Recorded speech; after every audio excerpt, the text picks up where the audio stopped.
Hey everyone, in today's video, I'm going to do a walkthrough from my point of view while shooting a wedding I recently filmed. I'll share some of the gear I used, and a behind the scenes process, and a few tips and tricks for shooting weddings. If you're curious about the gear I used, I actually already made a separate video on that, so be sure to check the link in the description for that video.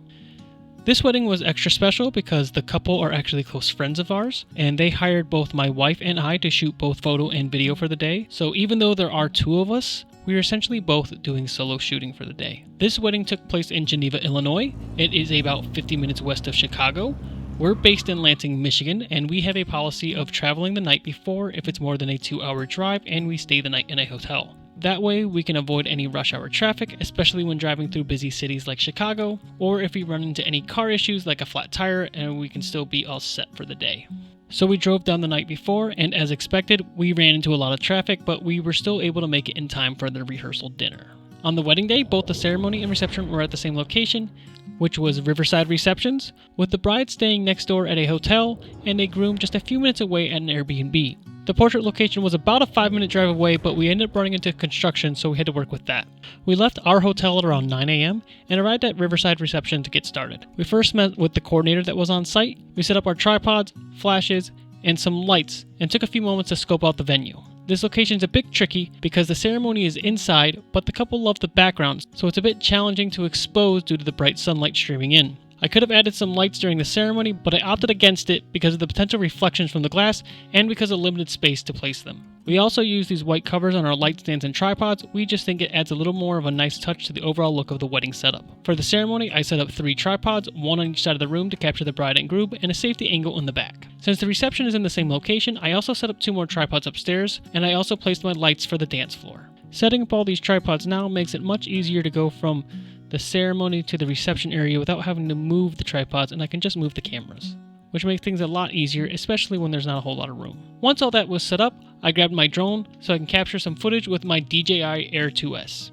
Once I brought the drone down, I then prepped my cameras to get some B-roll footage of the venue. After getting some B-roll footage, I then headed over next door to see the bride. They were still finishing up hair and makeup, so we grabbed the dress and some of the accessories so we can take some B-roll of the dress and the lay flats. Unfortunately, when we were done with that, they still were not as far as long as we had hoped. So we decided to go visit the groom, but made sure to mention to the bride to not change into her dress until we got back. And this is where we had a little funny story time. The address we were given for the groom was actually wrong, so we ended up going to this sweet old lady's house first, and we had such an amazing interaction. Oh, we are looking for a wedding party. I think we have the wrong house. Yeah. I'm sorry. I'm very old to get married. Oh. I already did.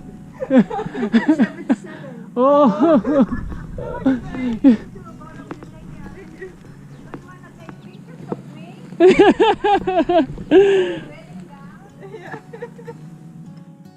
Luckily, the groom was just down the street, and we were able to get the address from him quickly, so we didn't really lose a whole lot of time. As soon as we arrived to the groomsmen, I told all of the guys that they could put on their pants and shirt, but to hold off on the rest of their outfits until I was ready. I then took the groom outside for a quick interview where I asked questions like how they met, what they did in their first date, and things like that. I did forget my micro SD card for my recorder, but luckily I always carry extras in my bag for situations just like this. After the interview, I filmed the groom getting ready. I always try to get natural shots by having them put their vest and watches and other accessories on a table, and then I film them putting them on. I normally have them do this near a window so I can get that soft dramatic lighting, and after filming the groom, I headed back to the rest of the groomsmen and filmed everyone putting on their final touches.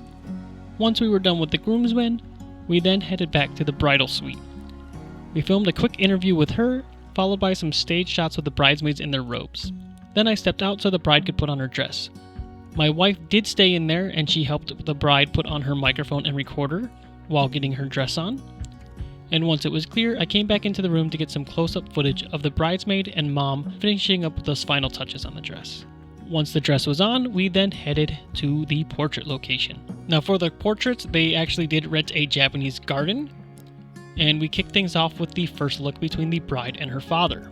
For the first look, I do mic up the father with a little Sony mic so I can capture some good audio of his reaction when he first sees his daughter in her dress. Ah! Oh, you look beautiful. And after that, we did the first look with the groom. Normally we try to do the first look with the groom in a different spot, but due to the time and space constraints, we ended up doing the first look in the same spot. After first look, we then did some group portraits. Unfortunately, the garden was a little small for group portraits, so we switched into couple portraits and got as much as we could before the garden ended up kicking us out. Once we got kicked out, we then did some more group portraits in the field, and I was even able to put my drone up for some unique perspectives that I like to use for the highlight. Now we still had some time left for some more portraits, but it was very hot and everyone was kind of tired, so we made the decision to cut the portraits a little early. We then went back to the bus and there was actually sandwiches delivered so everyone can get a little break and some food before heading to the ceremony.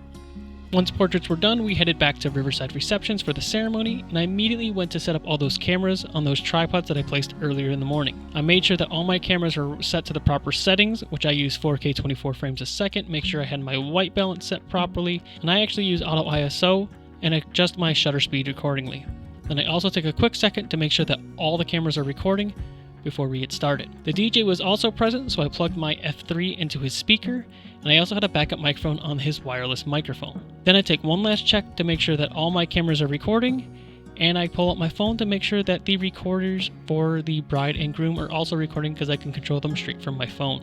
Now normally I like to stay at the front during entrances, but for this ceremony, I decided to stay in the back. During the ceremony, I'm also able to adjust 2 of my cameras remotely. It's definitely difficult to do, especially in a fast-paced environment, but it helps out a lot in making sure that I get all the angles and focus that I need, especially when trying to get the groom's reaction when the bride walks down. In many cases, when the crowd stands up, they block that angle, and you won't know until afterwards. This setup allows me to adjust and make decisions on the fly so that I know I can get all the important moments of the ceremony. After entrances, I then usually hang out in the back of the aisle for the rest of the ceremony. When the first kiss happens, I then move up and get a good shot, and then I always follow the couple out. And this is a key moment. Make sure you follow them, because this is when you're going to get some emotional moments of them with the bridal party, and generally this is when they sign the marriage license as well. After the ceremony, my wife took care of the family portraits. While she was doing that, I grabbed the cameras and took them upstairs and placed them on the tripods that I had set up earlier in the morning. I usually set up one facing the head table, one on the bridal party, and a third as a backup. I also double check with the DJ and plug into his main system as well as his other microphones, and I usually go over the schedule of events to make sure we have the same timeline. I also double check to make sure we have a little time set up for a couple portraits during the sunset. This one didn't have a coordinator for the evening, but this is also a good time to reach the coordinator as well to plan those. The reception kicked off with the entrances and then went straight into the cake cutting. I did have a tube light that I could use to get a little more light while they were cutting their cake. And because I was by myself, I made sure to focus a wide shot for the first cut, and then a close-up for the second, and then I made sure to get both of them in frame while they fed each other. Speeches quickly followed the cake cutting, and I kept one camera on the couple while rotating my other cameras to get different angles of the crowds, and I kept my camera on whoever was speaking. Once the speeches were done, we went straight into dinner, and luckily the DJ gave us a heads up because they actually do a little show when they do it, and we would not have been prepared if it wasn't for him. During dinner, my wife edited a photo really quick, and we printed it out to give to them and their parents so they have something to take home. At the end of the dinner, both of the fathers ended up giving a speech, and I basically just kept the cameras in the same location as the previous speeches. Once those speeches were done, we just had enough time for some sunset photos. Unfortunately, due to the buildings and the way they were placed, there really wasn't a sunset per se, but we still got some good footage. We then headed back inside, and I told the DJ to give me 5 minutes to reposition my cameras and lights for the first dances, and once I was ready, I gave him the thumbs up. For cameras here, I usually have one set up in the back as a safety camera, one trying to face the crowd, and then I usually try to have a zoomed in camera, but this one I placed a little too high and it kind of became unusable. And then I have the one in my hand that I get different angles. Once all the traditional dances were done, the DJ opened up the dance floor, and the first thing I do is I always turn off my lights. I feel like our lights kind of ruin the vibe, and the DJ normally has their own lighting setup once the open dance happens. During the open dance, we went around to as many friends and family members as we could to get them to do a little speech for the couple.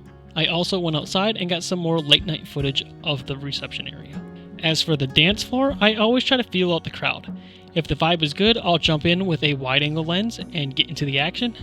However, if not, I'll try to keep my distance and get some candid shots with a longer lens, and I usually don't do it for very long because people still get uncomfortable.